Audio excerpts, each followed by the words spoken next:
नमस्ते, राधे राधे। भगवान में प्रेम कैसे होता है? भगवान के शरण होकर के करुणा भाव पूर्वक स्तुति प्रार्थना करने से ही प्रेम होता है।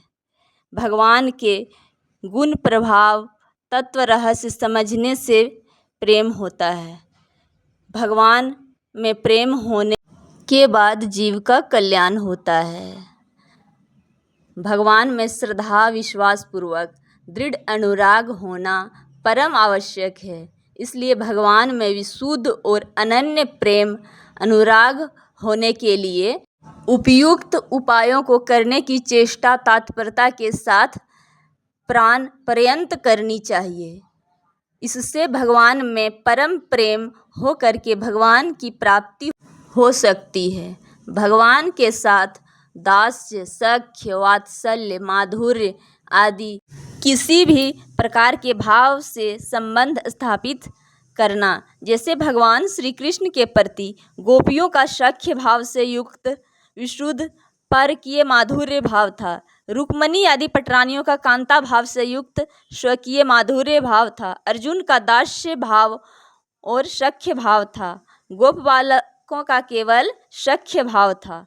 श्री नंद यशोदा और वासुदेव देवकी का वात्सल्य भाव था। श्री अक्रूर जी का दास्य भाव था।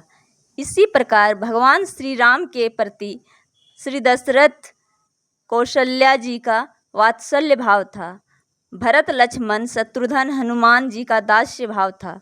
सीता का माधुर्य भाव था। विभीषण का दास्य और सख्य भाव था। सुग्रीव का सख्य भाव था एवं तुलसीदास जी का केवल दास्य भाव था।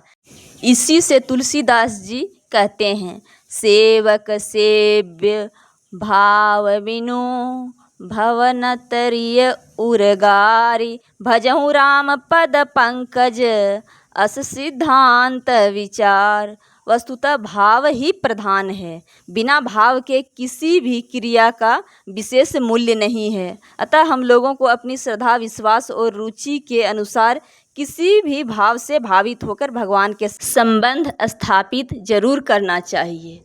आप कोई भी भाव से भगवान की उपासना कर सकते हो, आप जिस भाव से चाहो, परंतु उस भाव में भगवान को अपना बनाना पड़ेगा। भगवान के साथ एक संबंध स्थापित करना पड़ेगा। जब हम भगवान के साथ अपना एक संबंध स्थापित करते हैं तो हमारी शरणागति पुष्ट होती है, हमारी भक्ति पुष्ट होती है और हम भगवान के करीब होते हैं।